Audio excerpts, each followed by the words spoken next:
On October 29th, Anderson Silva will square off against Jake Paul, who is often regarded as the most influential figure in the boxing world.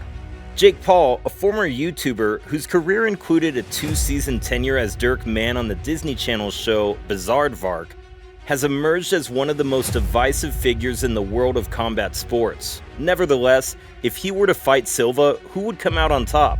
Let's find out. People have always questioned Paul's choice of opponents because he has only ever competed against opponents who are much smaller than him. Even after he had defeated former MMA world champions like Askren and Tyron Woodley, much were made of the fact that both opponents were older wrestlers with inferior striking and smaller frames. When Paul accepted a fight against Tyson Fury's younger brother, Tommy Fury, it gave the impression that he was responding to calls for him to compete against a real fighter. Unfortunately, the bout collapsed, and Paul had no choice but to engage in a rematch with his old opponent Tyron Woodley. Later, a second attempt was made to schedule a fight with Fury, but it was unsuccessful once more, and the fight that followed with Hasim Rahman Jr. was also unsuccessful. At long last, an opponent was found for the influencer, and he is Anderson Silva. Who is Anderson Silva? Anderson de Silva is a mixed martial artist and a boxer. He is of Brazilian and American descent. Silva formerly held the title of UFC middleweight champion and currently holds the record for the longest title reign in the history of the UFC at 2,457 days. This began in 2006 and continued until it was finished in 2013. During this time, he had a record-setting 16 consecutive victories in the UFC. Numerous experts in MMA, including Dana White, Joe Rogan, and other UFC commentators, have hailed Silva as one of the most accomplished fighters in the history of the sport. In November of 2020, Silva walked away from the UFC and went back to boxing. Now you know who Jake Paul's opponent is. Let's compare their boxing skills. Height, weight, and boxing skills. Anderson de Silva, who is 47 years old, stands at 6 feet 2 inches tall, which is equal to 1.88 meters. He weighs about 185 pounds, which is equivalent to 84 kilograms. Jake Paul, who is 25 years old, has a height of 5 foot 10 inches and weighs 216 pounds, which is comparable to 97 kilograms. Who do you think will come out on top in a boxing battle? Since they are both professional boxers, this match should be exciting. The jab is the foundation upon which Jake Paul's entire game is based. He consistently uses it as a distance measuring tool. This is a classic use of the jab. If a boxer can connect with their opponent with their jab, they are in striking distance to deliver their right cross or right overhand. Jake Paul builds off his jab while taking advantage of his superior height and length to avoid getting counterpunched by his opponents. Unfortunately, Paul's arsenal does not consist of much else. Jake Paul will have difficulty defeating Anderson Silva because he relies heavily on this jab. Anderson Silva, known as the Spider, has built his whole career around his ability to counter jabs. Not only does he counter the jab his opponent is throwing with one of his own, but he also moves his head off the center line. Anderson Silva's interrupting jab aims to prevent his opponents from generating combos out of their previous blows. If Jake throws a jab and is then interrupted by Silva's jabs, then Jake won't be able to hit his follow-up right hand, which would put him in a position where he cannot win the fight. Additionally, Jake Paul has never faced an opponent with the same physical dimension as Anderson Silva. The Brazilian is taller than Jake, who is also known as the problem child. Although the differences may not appear to be significant at first glance, they do have a role in how both men utilize their reach.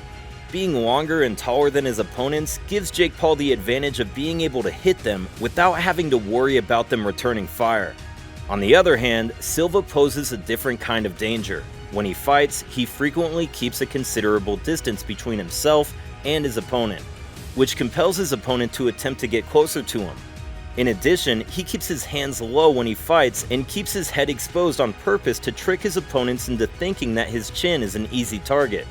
However, once his opponents accept the bait, Anderson Silva will generally pull back at the waist, lean away, and cause his opponents to overextend on their fists. After this, he will pivot off at an angle and hit a massive counterpunch on the open side of his opponent's stance. If Jake Paul is goaded into lunging forward, he won't be able to take too many of the Spider's counterpunches because of the deceptive knockout power that the Spider possesses. Feints and trickery. An opponent who disrupts one's jab and makes one miss more often than one is used to is very annoying. When going up against the former UFC middleweight champion, Jake Paul's patience and calmness will be put to the test. It is possible that Paul will become agitated at some point throughout the fight, because he won't be able to regularly land his jabs in his big right hand. Unfortunately, Silva will keep doing so that he can dominate the fight completely. The legendary fighter from the UFC employs various strategies to bait his opponents or irritate them into taking risks they would not normally take. He will frequently bring his head into range, giving his adversaries a free shot, only to move it back out of range in closing minutes, counter them, and taunt them into trying a second time before moving his head back into range once more. In addition, Silva employs Wing Chun feints by moving his hands and forearms in various directions. This really causes his opponents to become agitated, prompting them to strike when they shouldn't. One more strategy that Silva employs in his fights against his opponents is the one that earned him the victory against Vitor Belfort at UFC 126. Although boxing rules prohibit kicks, Silva has been known to apply this strategy to his punches by looking down low and punching high, or glancing in one way before punching from a different direction. This strategy will be even more effective against an angered, frustrated, and impatient Jake Paul. But if Jake can stay patient throughout the fight, he won't fall for Silva's trick. Jake Paul's first bout with Tyron Woodley was very telling. Both men engaged in combat for a total of 8 rounds before Jake was given a victory via split decision.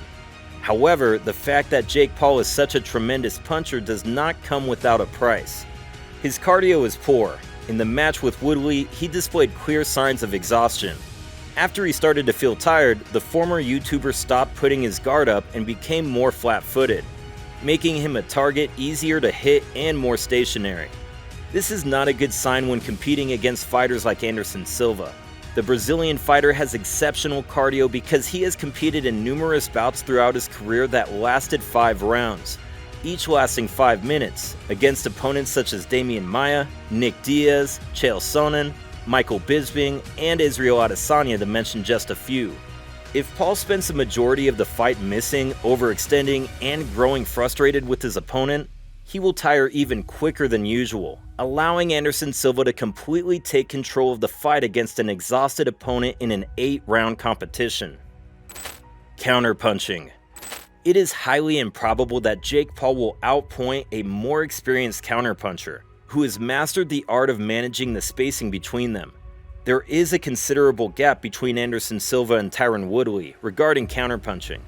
Even though both men are counterpunchers, wrestling is Woodley's primary skill, and his only method of counterpunching consists of backing away in a straight line in the hopes of gaining enough time, space, and leverage to land an overhand right on an opponent whom he anticipates will run into it if they attempt to lunge at him while he is backing up.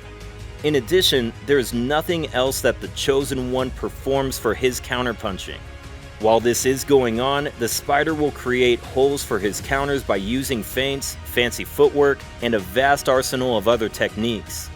Therefore, Paul's best chance of winning against Anderson the Spider Silva is to knock him out cold. Good luck. The fight between Jake Paul and Anderson de Silva will be an amazing one to watch. Who do you think will come out on top in the boxing match between Anderson Silva and Jake Paul? Who would you bet your money on? Let us know in the comments section below. Also, let us know who you want us to talk about in our subsequent videos. That will be all for today's video. Thanks for staying tuned. Please don't forget to hit the subscribe button and notification bell so that you can always get to watch more amazing videos like this. See you in the next one. Take care and stay safe. Peace.